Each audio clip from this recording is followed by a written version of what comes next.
we bought an experimental aircraft. Thing is, it hadn't been flown in years. No big deal, I thought. I've been buying dust-covered projects for almost 2 decades. Alright, clear pop. Would this end up being the deal of a lifetime? Or would it be one of the worst projects I've ever taken on? Follow along as we transform our Sonex from a fixer to a flyer. Unbelievable. Only in aviation.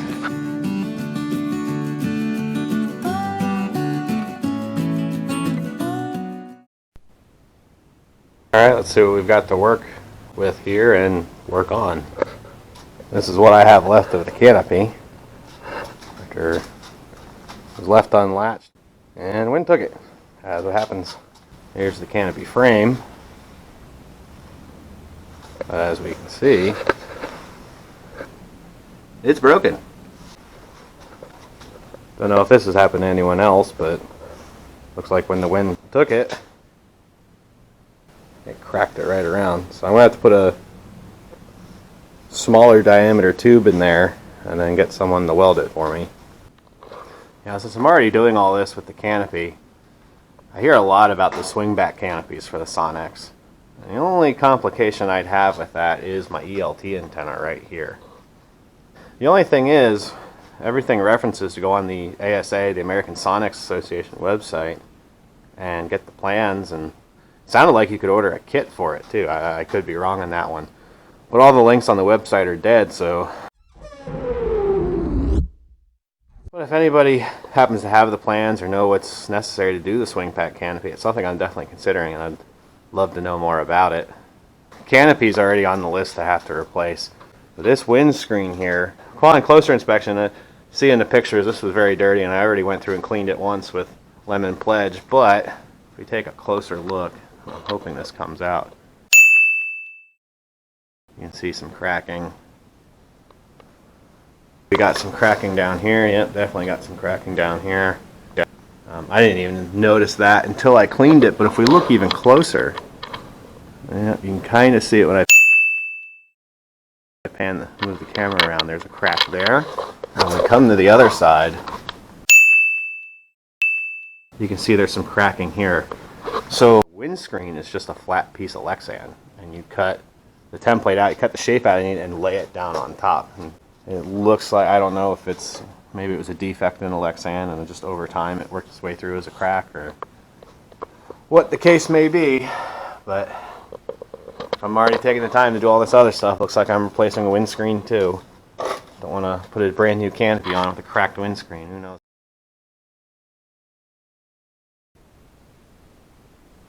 And this is the RevMaster engine.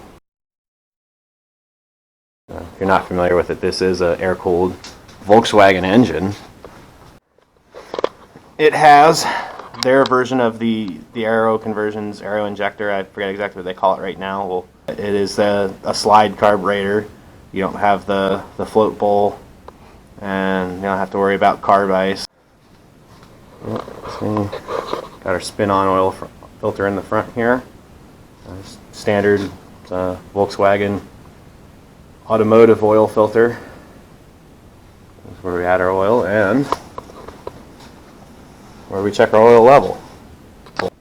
One thing I'm not so sure on yet, when I put the cowling on, it looks like you have to take the cowling off to add your oil. And I don't even think you have enough room to check your oil without opening up the cowling. So we're going to work on something with that. Either we're going to put a flush mount door in to be able to access that, or we're going to make the cowling easier to take on and off.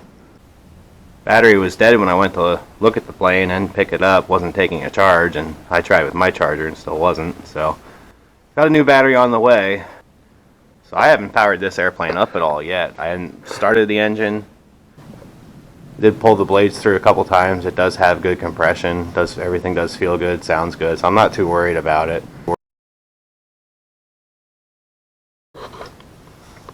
Some other things to look at. This airplane actually has the O'Keefe hydraulic braking system. Looks like just any other airplane braking system you've seen before. You've seen the Sonic plans brake, or the the aero conversions, hydraulic setup. They work, but they're different. And there's varying opinions on that, whether they're good or whatnot. I have no experience with them, with any of them, really. So I only had a flight in a YX before this, so actually I think that one still had the old handbrake on the left side there, so it's probably the plan's brakes. But yeah, this one was upgraded to the O'Keefe hydraulic setup. Stick-mounted master cylinder. Name of it is escaping me right now. Well, it looks like basically a motorcycle brake handle to activate it. Plastic tubing going around, but I understand they work very well. This does not have differential braking. It is just when you actuate the brake lever, both brakes go at the same time. My understanding with the Sonex tail dragger is it's a very tame tail dragger, very docile. All of my tail wheel time is in a 160 horsepower Citabria, and so I was thinking about a tail dragger airplane without differential brakes, and I don't know. I mean, I don't know if that'll work, but it seems like it's a non-issue with the Sonex. And these tires are shot. They have good tread, but the airplane sat for a few years and they got dry rotted and the air ran out of them, and you can maybe see the cracking here. Yeah, we can see that cracking now. And if you never had a flat tire at an airplane, you are stuck. You got to get somebody to tow you back. I've had two, both on an Aero, and both in the winter. Looks like a lot of the Sonex guys, if you listen to the podcast, go to the 500x5 tire, which is a little bit bigger, beefier tire. And if you do a lot of grass flying, which I do plan on doing, I do a lot of soft field flying. It's something I really enjoy. Some of the fly-ins I'm planning on going to are soft field strips. So yeah, we'll upgrade to the bigger tires too. And this whole thing needs to be repolished again, which I'm not looking forward to. You can see kind of what it used to look like when the aircraft was in the U-Haul truck. We had two straps going on the tail, and multiple times each strap loosened up. Didn't really figure out a good way to attach that down. I was anticipating having a wood floor, and I brought 2x4s. I was going to lock that tail wheel into place, screw it right into the deck, but I had a metal floor, and they really didn't give you much for eyelets or anything to use straps, so they just had 1x3s running down the side. I just did that, so I just took the upholstery, moved that on either side of the tail, wrapped it with my dirty laundry on both sides because I was running out. I brought a lot of straps and padding and bubble wrap and everything for it, but apparently I didn't bring enough, so I ended up using the interior of the airplane on both sides of the tail tips to try to keep it from getting bashed. But unfortunately, as you can see,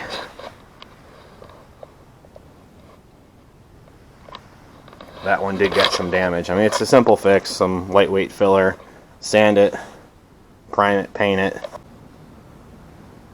I don't know how well you can see that, but there is some cracking around here, and the reason it's actually a little bit of, well, I don't know if that's, yeah, a little bit of cracking. So we're going to repaint this. I do love the shark teeth, to see what I can do to keep the shark teeth intact, or maybe I'll just end up getting new ones.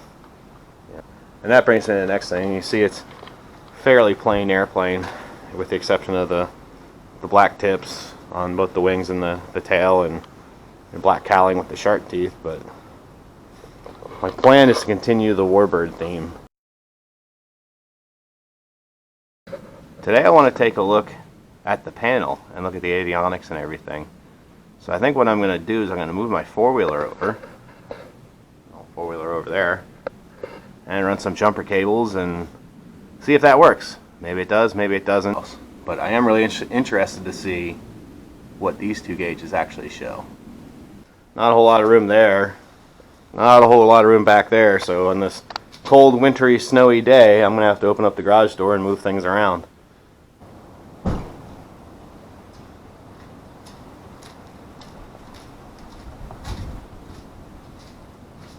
Plug in the other side, we'll see if that gives us any luck.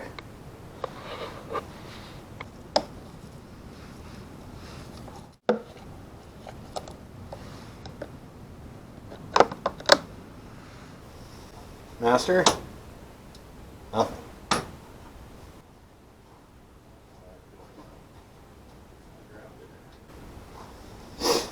Master? There we go. Look at that. We got a radio. We've got our flight data system. Let's see what happens when we go to instruments. High temp, low fuel. We've got none of that right now. Oh, look at that. Oh, there's our tack time. So we got 106.52 on the tack. I knew it was over 100. Wasn't sure exactly what, but that's good to know. This is the first time this airplane's had power in, well, who knows how long. Nothing's smoking, nothing's burning. We got power, we know our instruments work. At least know what these instruments are now. I'm going back and forth with maybe getting an MGL or GRT. That all takes money, of course, as everybody knows, and flying isn't exactly cheap as it is. We get the battery in here, we get this thing running, and I'll actually do more of a test on the radio and everything. I think I mentioned before it doesn't have a transponder, although there is a transponder antenna, so at one point it did, but with everything going on with ADS-B and all that, we're kind of limiting my flying if I don't get compliant, so I'm going to have to figure that one out too, as far as what I'm going to do there. But plenty of room to get a transponder in down here, and if we look over here, there is my pre-drilled transponder antenna. No idea what happened to the transponder that was in here. Alright, shut her down. Instruments off, main off. I think what I'm going to do after powering this up and actually seeing, what I have here for instruments and how they work and all that, I think I'm just going to save my money, because a lot of the Sonexes you see, they did not take the time to upholster the turtle deck area here. And I don't know if it was the original builder or the previous owner, someone in there that did take the time to do it. It is really nice. It'll clean up very nice, because of course it has been sitting with the broken canopy, and you can see some of the dust and everything. With this, normally the shoulder harnesses would come through, and you'd kind of be like, you can work it around, but it's kind of a pain. So I'm gonna figure out something. I'm gonna take that off. I don't know if I'm gonna redo the turtle deck area or just take that off altogether. It does look nice, and it certainly does match the rest of the interior, but we'll see what we can figure out here. Like I said, an airplane needs to be able to carry things. That's even if it is just your flight bag and a tent and a sleeping bag, which when you have a little light sport airplane, why not go to fly-ins and spend the night? Or I'm going to figure out some kind of cargo shelf bag netting, something for back here. Somehow work around this smoke tank, because we'll see what we can come up with. I've got a few months before we get the spring around here, and I definitely want to be hitting the airstrip come springtime. So perhaps it's best we don't take on too many projects. Another thing I'm going to look into is some form of cup holder for in here. I always fly with some kind of water bottle or something. When you're at altitude, I get pretty dried out after a long flight. So I always fly with some kind of water bottle, and you never know. Put it down. It's nice to have some water until help arrives, or till you to help hike your way out, depending on what the situation is. So, and if nothing else, at least you have a container, and there's survival situation. There's all kinds of things you can do with that. What some people take on doing is they'll get a water bottle holder for a bicycle, mountain bike, whatever, and I'll mount it here on the spar tunnel. And that way you can see, and this is where your wing spars go through, there's not an awful lot of space. So if you use any kind of screws or bolts, whatever kind of hardware, you definitely can't use anything too long. You really got to be careful with that. So there's the front side of the spar tunnel. You can see one of the attachment bolt holes for the main spar. So not a lot of room. It may be just a case of what's the strongest exterior tape 3M makes, and maybe that's what we'll use and see how that works. One thing I'm thinking about changing or doing something with is this throttle here. I do like this style of throttle. It's very familiar to me. I'm not in love with the position though. As you can see, it's kind of at an angle, and it has to be because of the interior upholstery here. And I mean, there is some give here, so maybe I can just take some of that springiness out. Maybe I can work that in. But it gives the impression that, yeah, it seems to me like it's putting a side load on this throttle shaft. It might be, it might not be. I don't know. It might be fine. Takeoff and landing, critical phases of flight, I like having a hand on the throttle. Of course, in this case, it'll be a left hand, not a right hand, like you would in a Cessna with your center configuration. But, you know, to kind of come around and get a hand on it, you're kind of right up against this upholstery here.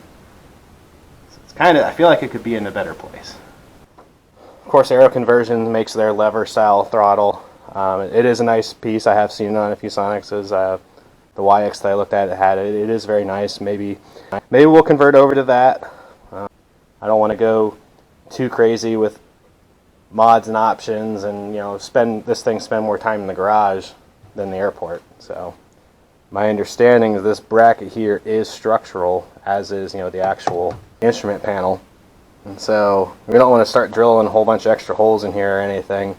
I do have space over here where we have our mixture and our carb heat, but I still haven't decided what I'm going to do as far as a transponder, so I may want some of this spacing for that. I could move this mixture over, move all of this over a few spaces, and then put the throttle up here on the panel. Or like I said, we can go to the lever style. We'll see. I might just defer that. See how it goes. The old saying, if it's not broke, don't fix it, right?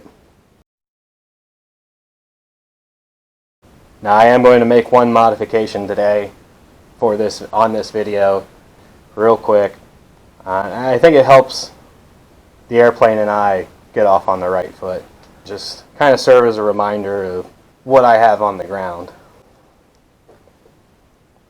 This is my son's handprint that they made at daycare, and they gave it to me in honor of my first Father's Day.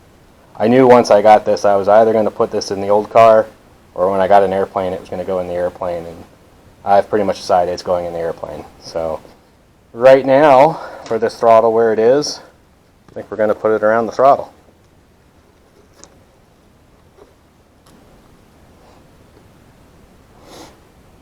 And that should be in pretty good view of me while flying. It might not end up staying there. I got the fresh air vent right there. All in all, there's not a whole lot that's really got to be done to this thing to get it going. A lot of cleaning, a lot of polishing, just some odds and ends, and sure hope to have her flying again come spring, or really before the spring. But we'll document all of that in future videos. I think that's all I got for now as far as what plans are for the airplane. We'll see if anything arises while we go through it. Knowing my luck, I'm sure something will pop up, but it's okay. It's part of the adventure, right? Until next time, let's live the adventure that life can be from the left seat. Thanks for watching.